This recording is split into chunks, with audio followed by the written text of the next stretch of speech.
Yeah, yeah. We just chillin' and vibing. Good conversations with good people. Oh.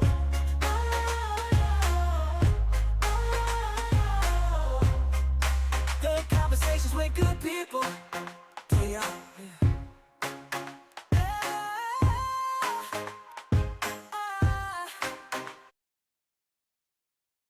Hey, what's happening, everybody? Welcome back to another Chilling Environment episode. Man, we got a voice that flows like a summer breeze and the lyrics that hit like a truth, man. She is a storyteller, a soul speaker, and an artist who's been making waves with her sound. From live shows to late night studio sessions, she's building her own lane brick by brick. And we're here for it. Ladies and gentlemen, vibe with us and welcome the one and only Rielle. Thank you guys so much for having me. This is so cool. How you doing, Miss Lady? I'm doing well. How are the two of y'all? Oh Be man, we good. doing all right. How we staying the South? We're glad to be seen, not viewed. That's for sure. That's for Yes, sure. yes, ma'am, yes, ma'am. But let's go ahead and get started. The first moment you realized music wasn't just something you love, but something you had to do. I would say probably like the age of 4. I knew music was going to be heavily infiltrated into my life in some way, some form, whether that was me as an artist or as a writer or in the business somehow. I knew music was definitely going to be a part of my journey for sure. Because I started singing at age 4, classically trained from age 12 to 16, and then I got signs a year ago. So it's That been was a so. That journey. was so. Respect, respect. So, where you from? So I'm from Westchester, New York, which is right above the Bronx. My family is from the Bronx, so I did spend a lot of time there growing up, and I did spend a lot of my days there. So, I went to school, did whatever I needed to do, and then would fly 10 minutes into the Bronx to see family, to go do whatever it was I needed to do. And it definitely influenced the culture. It definitely influenced how I am as a person. It definitely influenced what I'm able to say and how I'm able to convey my thoughts and feelings. So it definitely influenced me a lot, for sure. So I gotta ask, you from New York, Nicki or Cardi? Oh man, what a question. See, I can't say either of them because if I say Cardi, the Barbs are gonna come after me. If I say, you know what I'm saying, Nicki, Cardi's fans are ruthless. They're just as ruthless. So I'm gonna be Switzerland. I'm gonna be neutral on that fact. But listen, Nicki has cemented her place in rap for the end of time. Cardi is, beginning her journey all over again with the second LP that's coming out in September. We're really excited to see what she's going to put out. But I definitely think both have so much to contribute. I think both are absolutely incredible female artists that are doing amazing representation for female rap. And I'm super excited for both of them. That's what's up. That's what's up. I'm stuck between two, so it's kind of hard for real, for real. It is a tough, tough battle. Listen, they're both incredible. Like, I hear you have these infectious lyrics by Cardi and you have these deep putting lyrics and depth by Nicki. It's a total different ball game. It's super interesting. I love watching them both. I think they're both incredible. And their fan bases, oh my goodness, their fan bases. I'm honestly in awe of them. I definitely am in awe of both of their fan bases. I think they're so loyal. They have such a drive. They have such a community around them. And that's something that I would love to build as an artist for myself. So I definitely can see why both of them, both fan bases just drive so hard. Hmm. Yeah, respect, respect. Man, your sound feels like a blend of soul, confident, and calm. How would you Hmm. describe the energy behind your music? Well, first of all, thank you for that because those are definitely the elements that I want to convey within my own music. And so the fact that you were able to pick up on that means a lot. And so in terms of how I would describe my music, it would be something that's versatile. There's something for everybody. And that's what I want my music to be. It's just something for everybody, super versatile. If you're not like in one song, that's okay. There's probably a dozen other Rielle songs that are for you. So it's definitely, like I said, it's something for everybody. It's versatile. just to show off what I can do. And that's something that I'm super excited about. Right, right. Yeah, Larry put me on to your music. At first it was like, who was Rielle? And then he was like, man, just listen to this one song. And then once I heard that one song, it went from, all right, now I gotta listen to everything. So He went down the rabbit hole. yeah, I had to listen to everything. Okay, that was up. Yes, ma'am. Listen, super appreciative for sure. Yes, ma'am. You Yes, just ma'am. grad you just graduated college. How did I you did, balance? yeah.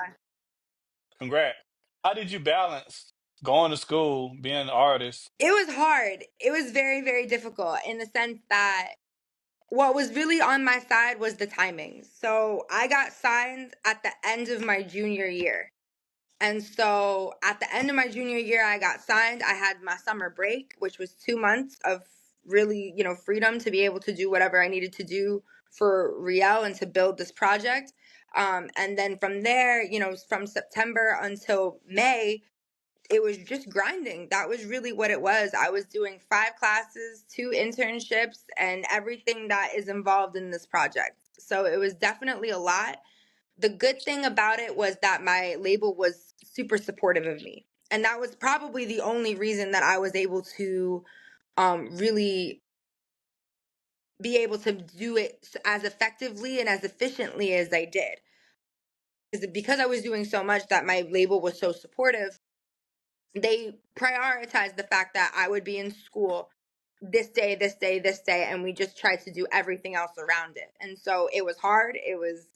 There were some nights that I was like, oh my God, I don't want to do this anymore, in terms of my degree. But I'm so happy I pushed through, and I'm so happy that I did receive my degree. So to any artist out there, you can do both. It is possible. It may not happen as quickly as you want it to, but if you want your degree and you want to be an artist and you want to pursue both, it is possible. And I'm living proof that it is possible.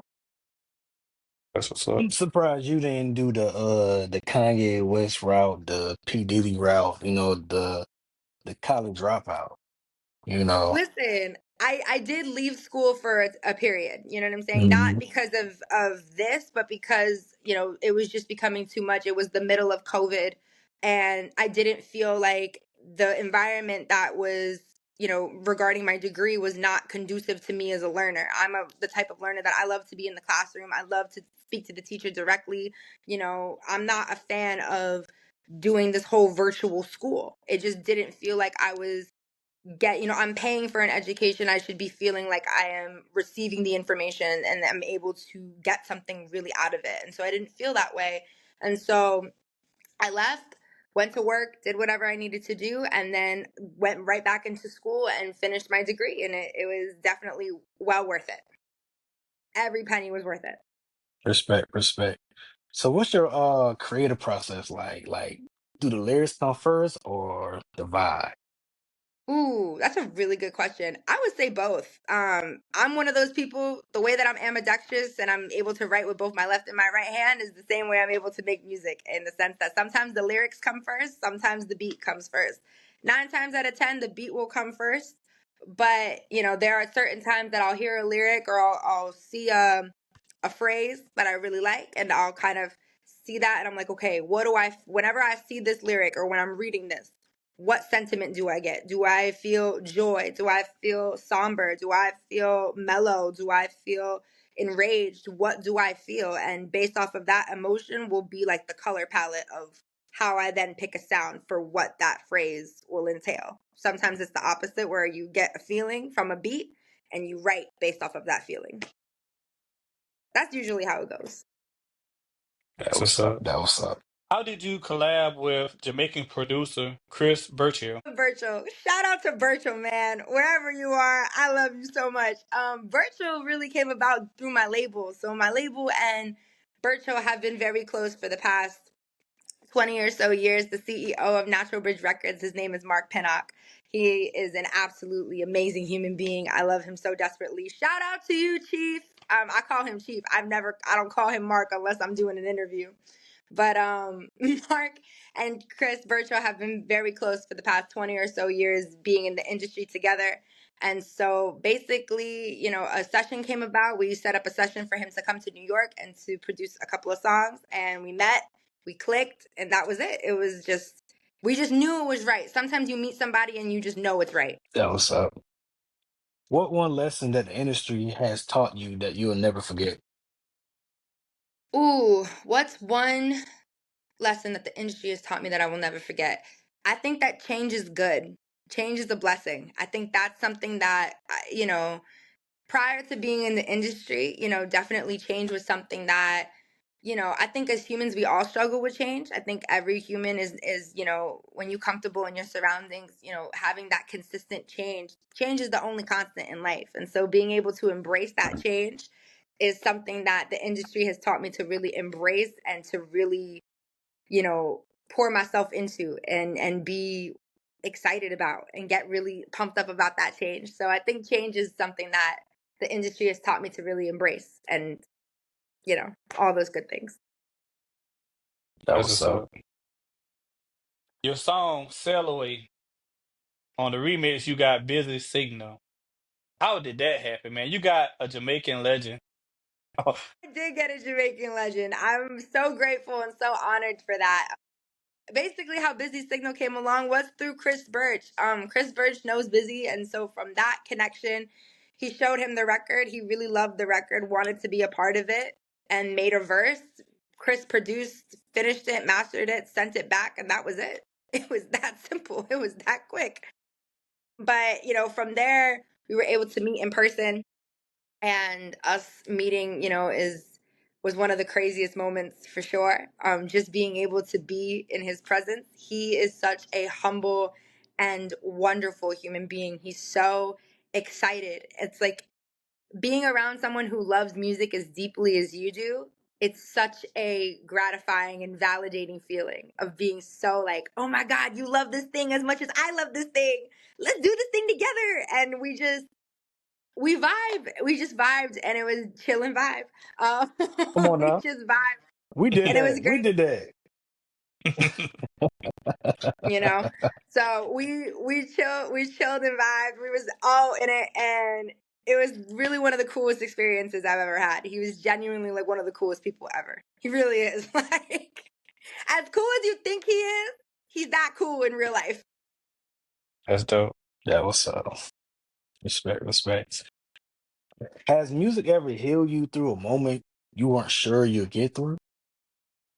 Yeah, absolutely, 100%. I think music has this universality to it, and this, sort of, how do I say this? This sort of like thing within it that is so powerful and is so, you know, exciting just for everybody that listens to it, whether you're a fan of rap or heavy metal or, jazz or the blues, doesn't matter.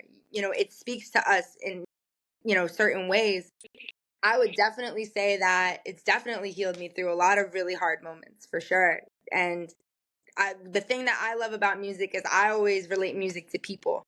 And so memories of people and places and times of my life will be encapsulated in these records and in these songs. And so the fact that I'm able to look back, kind of like a time capsule of, oh my God, I was listening to this song with my friends and driving in the car going someplace. Or, you know what, this is the song that reminds me of, my ex-boyfriend and what we were able to do together and the fact that I genuinely love this person, or this reminds me of my mom and the time that we're able to spend together. Like those little capsules of moments, that's what music does. And that's what music is supposed to do. That's for damn sure. I That's got a lot of those. I think we all do. If you don't, oh yeah. I don't know if you're doing it correctly if you don't. That's Well, it's a lot of it's a lot of songs. I'm like, oh yeah. I see why I ain't like that girl. Mhm. Yep. Yeah, absolutely. 100%. You're like, mhm. Yep. Mm, Yeah, I got one in my head that always stick with me, that K Camp song. It ain't nothing to cut that talk. there Yeah. you go. There you go. Yep. But But Rielle, man, I know you are not just an R&B singer or a pop singer. I need to know who is your top five entertainer artists of all time, dead or alive. It's so hard. That is so difficult. My top five favorite entertainers or artists of all time. I would definitely say Elton John is the first. I've put him on every list that I've ever had. So him for sure. I would Female. say Elton John. Yes, did. I love him. He's oof, right up there. I would say Elton John. I would say Eartha Kitt has been someone that I've really admired and really liked for so long. I think Tony Bennett was another one. Amy Winehouse was another one that I'm obsessed with. I think she's incredible. I'm gonna put someone modern on the list. Modern on the list. Yeah. I definitely think, you know, Sabrina Carpenter. I love what she's doing. I think she's really doing something really special and she's doing something really unique. And I'm kind of really excited to see what's up. I do. I want to see what's up and see what new comes out, you know? Hey, I love her music. I really do. Everybody does in their own way. Even if Not you don't like the Larry. stuff that she put out right now, you could love her old stuff, and that didn't get the credit that it deserves. Ask Larry if he know who Sabrina is. He don't know none of Nope. that. Hey, listen, she's gonna take over the world. I'm obsessed with her. I think she's awesome. But like even Latin artists too, I'm gonna put a sixth on the list. Carol G. I think she's incredible. She's so sick. You know, I'm obsessed with Latin artists and they don't get recognized enough. Mark Anthony, Nate Peluso, you know, Victor Manuel, they don't get recognized enough. So they're in their own category of legendary, like wow, like that's insane, like you're able to do that and put that on stage, like that's so sick to me. It's so incredible. Respect, So respect. you just not said your top five. Who would be your dream collab? Oh my god. Okay, I would definitely say Elton John for sure is a dream collab, just because I've been listening to him since I was 6 years old, and I think that would really, like, that would be like a, oh my god, like this is a dream, like that would heal my inner me, my inner child for sure. That would be like making my inner me so happy. But I think that aside, Elton John is definitely one. I'm gonna put another one just because. A dream collab would be Tyla. I think she's so cool. I think Okay. her energy is so infectious and so different. And I think that she and I together would bring something really new to the table, because I think she has this spark of energy that's just like, ooh. And I definitely have that, like, you know, definitely got that energy too, but it's just a different energy, like a yin and a yang kind of moment. I think that could be really cool. So, Tyler, if you're listening, I'm gonna make sure that happen. Make me sweat.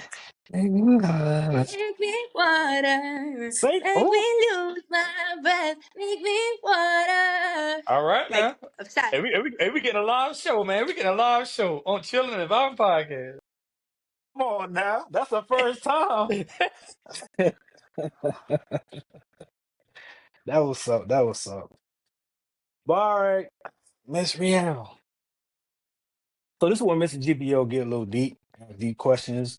You know, see how you doing spiritually, mentally, and physically. Are you ready? Yeah, I'm ready. All right now. All right. So, what's a part of your story do you feel the world hasn't heard yet? I think the part of my story that the world hasn't heard yet is definitely my struggles in school in terms of socially, just making friends and being that social butterfly. I think that took time. I was a really shy kid. Um, I was really introverted, and just didn't really know how to connect with people aside from music. And music was my outlet to be able to connect with people. And so the fact that music has become my job and that I've been able to connect with so many different people has really healed me in a lot of ways and has made me feel like, you know, just this openness that I didn't have previous to this. And so the fact that I've been able to do what I love to do, and not to say that I still don't get shy sometimes, because sometimes I do, but Right.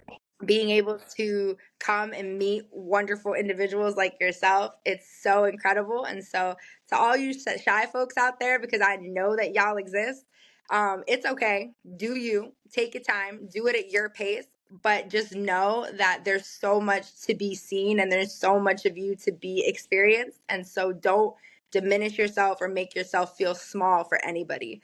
yo, you just go out and be your biggest and best self, and the right people are going to gravitate to your energy. Okay. What's a silent battle you won that nobody ever clapped for? A silent battle that nobody ever clapped for. I would probably say, you know, I would say probably watching a lot of my friends pass away.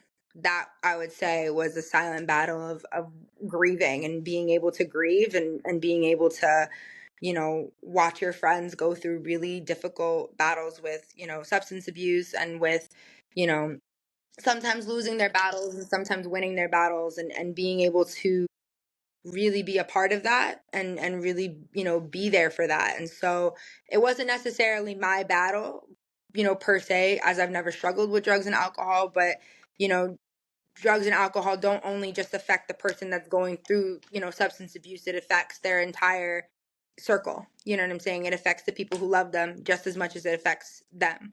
So I think that would probably be the silent battle for sure. We're sorry to hear that. We all go through Listen, it's a some part. things. Exactly. Exactly. It's not, this is not my story is not unique.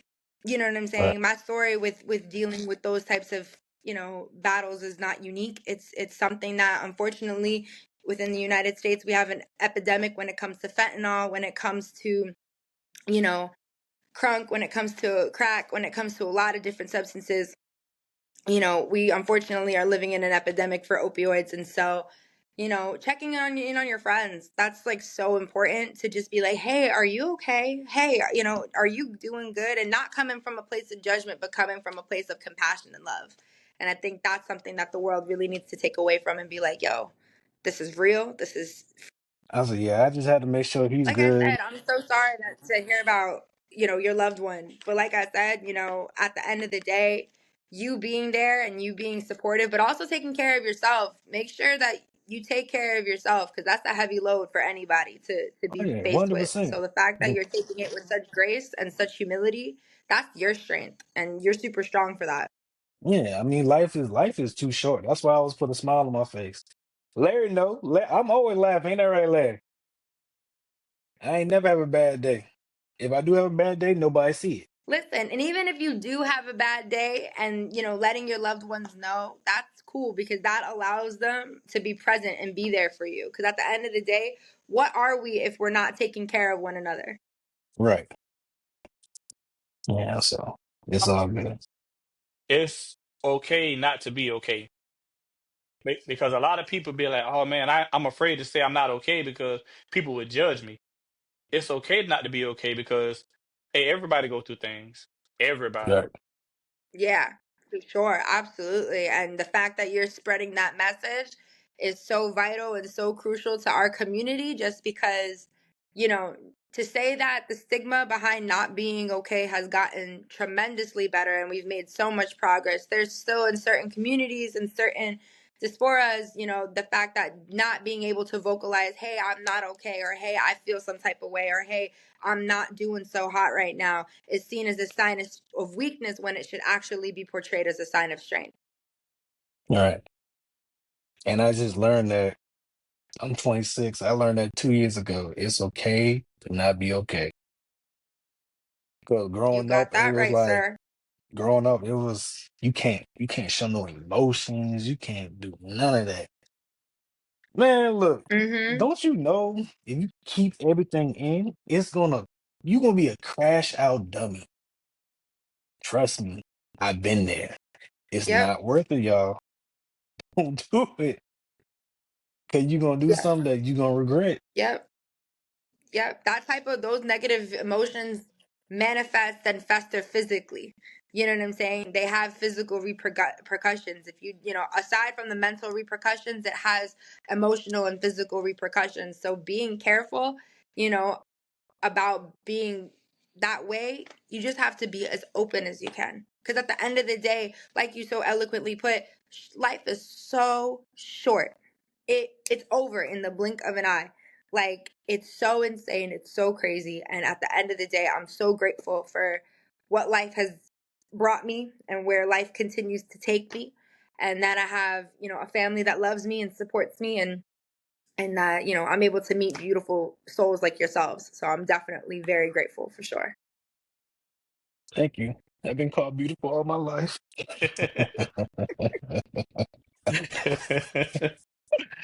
Oh Oh. man. All right. What does healing look like for you when no one's watching? What does healing look like for me when no one's watching? I think being unapologetically myself is healing.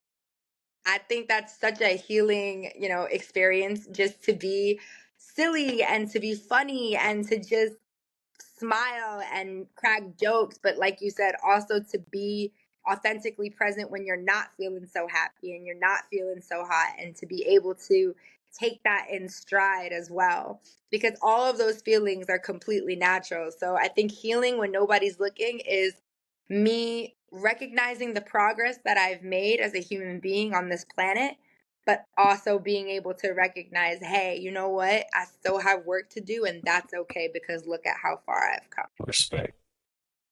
Your music has been praised for bridging cultures.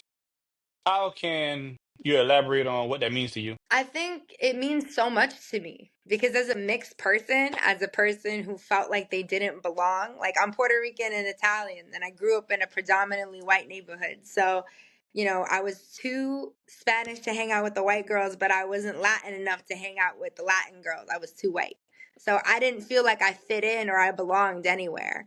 And so the fact that I'm now being able to take my experiences through music and sonically, not even through the words as much, because if you look at like Sail Away, for instance, right?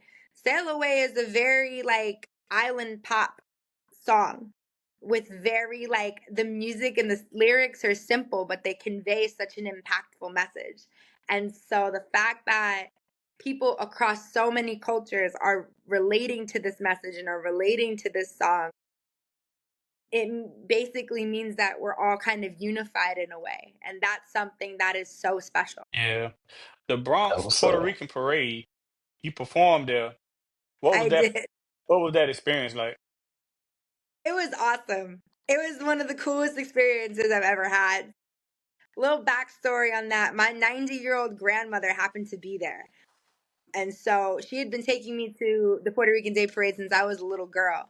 So the fact that at 90, my grandmother was able to see me perform on the same stages that she took me to as a child. And I used to tell her, what I want to go perform on that stage. I want to do that. I want to do what they're doing. And she never, she always encouraged me. She never said no. She was like, you could do whatever you want. Just go out and do it. And so the fact that I was able to share that moment with her and be able to show her, look what I did it, and really have her understand what this means was so special. And it was definitely the highlight of that. But also just to be able to represent my Puerto Rican pride among other Puerto Ricans who felt the exact same way. And it was just a beautiful moment of joy, just pure, unadulterated joy. Can you tell me a moment from that day that would stick with you forever? I think watching my grandmother from the audience, and so I'm on stage and I can see her. She's like in the more towards the back, and I can see her, and she's just looking at me with this pride, not only just pride, but just joy. And to see the look on her face and like having her wave to me, like as if I can't see her. And I'm like, I can, like, I'm seeing you right in front of me. And so just to have that moment of us connecting while I was on stage is something that I'm never going to forget in my entire lifetime. It's definitely a core memory that'll stick forever. Wow. That's Yeah. what's up. That's what's that up. was Mhm. Linking up with Busta, what it is right now. Oh ho! Oh, you linking with Buster? I did. Yeah. It was in February. Yeah. What are you doing, I big did. girl? Woo-ha! Got you all in check. So Busta Rhymes was so fun. He was really incredible. He was so cool. He was such a gem. And the way that you think Busta is, like when you see him online or through music videos or through interviews, he's that exact same way in real life. He really is. He sounds the exact same. His mannerisms are the exact same. He's genuinely one of the coolest people, and dropped a lot of words of wisdom. And so I'm genuinely grateful that he took the time to speak to me, that we were able to connect, and that we were really able to have that. That's dope. That was up. That what's up. So, how do you want people to feel after they listen to one of your songs? I think that's completely up to them. I think my music is, completely up to the listener's interpretation. I know the way that I felt when I wrote it, but sometimes the way that I wrote it, it may not impact every listener the same way. And that's totally fine. Music is supposed to be your own individual interpretation of your own story and how that influences the music that you listen to. I think for me, I would love for people to feel less alone. I would love people to feel joy. I would love people to feel like we're in this together, whether that's in sadness or in anger or, in joy, that we're all in this together, that you're not alone on whatever journey you're on. That what's up. Respect, respect. That's what's up. This is why I'm hot. This is why I'm hot. You linked up with Mims. Oh, You linked up with Lord have I did Mims. link up mercy. with Mims. How was that collab? Mims was so cool. Mims was awesome. He was such a sweet human being. He was so cool. We met at a festival that we were both performing at, and we kind of met up, and my team and I were there and his team and him were there, and it was just so cool. And he recognized sort of what I'm doing, and that he was like, listen, I see you, I love what you're doing, keep pushing. The people that are behind you are there for you, they love you, stick with it, you will make it. And that's basically what we've been doing ever since. That's what's up. That is what's up. It's definitely been crazy. It's definitely been a journey for sure. Man, Buster. When I step into the place and I come correct, hoo-ha, I got you all in check. See my people from South Bronx, man. So I listen to nothing but New York music sometimes, but I'm all over the world, for real, for real. Shout out to BX, shout out Listen, I Boogie hope to be one Down. of those New York artists that are now on your list of people to listen to. Yeah, why not? I'm just saying. I Why was just not? emphasizing. That was all. No, you ain't I just a was New just York. You just emphasizing. you gonna be like my top five like artists of all time. Cause your spirit, That's what we like to hear. cause your spirit, my Well, damn. thank you. Don't me, God damn, me lady, you just your spirit, man. It's so beautiful and gorgeous, man. It's just like I just like the way you talk about everybody and how you present yourself. It's just like okay, it's really not about music right now. It's about how she acts with everybody. Thank you. Wifey I think it's just material. because I love what I get to do every day. I think I'm in such a precarious, like in a wonderful position. And so the fact that I'm in such a position and that I'm able to do what I love to do and meet cool people and just really be myself. I think artists sometimes feel like they have to be something in order to appeal to the masses. And in a lot of ways, yeah, sometimes you do have to make market compromises, and that's fine. But if those compromise your core of who you are inside, that's when things go left. And so my team have always just loved me for exactly who I am, in the sense that I'm quirky and fun and, positive and bubbly, and they've never tried to mitigate that. They've always just tried to, be exactly who I am. They're like, "Okay, let's do it. Let's lean into it. Just be yourself, because that's what's going to get you far, and that's what's going to be your niche, is just being you." And so the fact that I get to do that is so crazy. It's so awesome. I couldn't ask for more. So why am I not going to share that positivity with other people? That's Oh, what's up. mamas. I gotta ask this Okay. question. How does it feel being part of a record label? I think it's one of the greatest honors of my life. So in terms of the fact that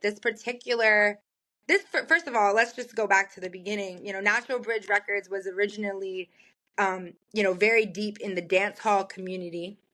And he's a veteran, Mark Pinnock, he's a veteran of dance hall for 35 plus years being in the industry. And so the fact that he found me so organically, and I'm the first woman to ever be signed to Natural Bridge Records, is an absolute honor, because at the end of the day, he's not only seeing me for who I am as an artist, but how I'm able to trailblaze and do something different.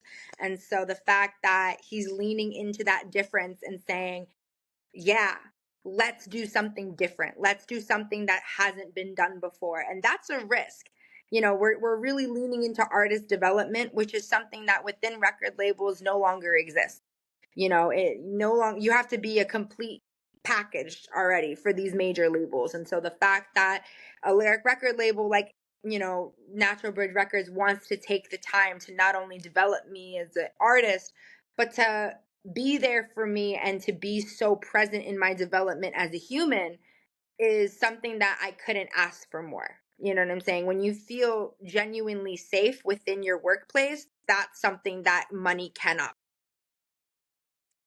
That's true. There you have it. The queen has spoken. Thank you, thank you, thank you. Yes, ma'am. Go ahead, Larry.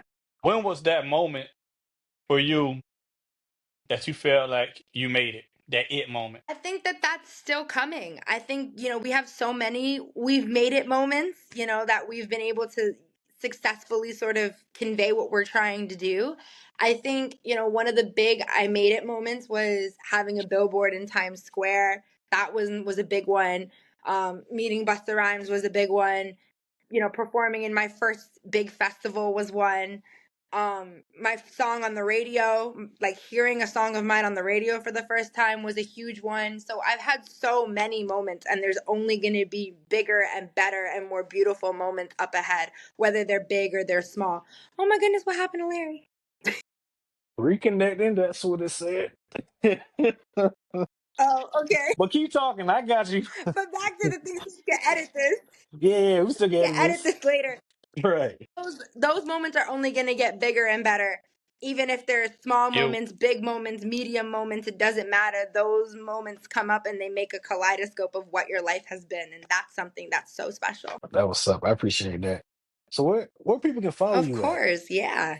People can follow me on all social media platforms at It's Rielle Music. That's ITSRIELLEMUSIC. One more time for the people in the back, and I'm gonna slow it down so that way you can do it while you're listening. That's ITSRIELLEMUSIC. And that's on all streaming platforms, that's on all social media platforms, that's everywhere. All right. Do you have anything coming up? You got any tours? You got any EPs? Or what we got? What's next? What's next for Rielle? We have so many projects coming. I can't talk about them quite yet just because we're getting them all ready so you guys can hear, but we have so many different singles and projects coming up. We have a song that I'm super excited about that was, that has something to do with JoJo. If you look on my page, maybe you'll see it, maybe you won't. I don't know. Why don't you go over there and check it out? But we Come have on now. something like that coming up. We have some more beautiful projects from Chris Birch coming. Chris Birch is absolutely so excited for all the things we have planned. Mark Pinnock of Natural Bridge Records is even more excited for all the things we have planned. So you guys just have to stay tuned and see what comes because every day is different in Rielle land. Don't forget. Don't forget now. Don't forget. We got a collaboration. We got music coming out. We got Rielle featuring Lil Larry and Mr. GVO. Song called Chillin' and Vibing. Listen, it's for chilling and vibing. And that Yes, too, don't forget, this podcast is going to come out. It's going to be incredible. we appreciate that. We Super appreciate excited. that. Yes, ma'am. Of course. For real, we appreciate you for coming to chill and vibe. But before we go, let everybody know what we doing. We chilling and vibing on the So Chillin' yeah, Vibes podcast. Shout out to BX. appreciate you. You feel me? Book it down, Bronx. Listen, we all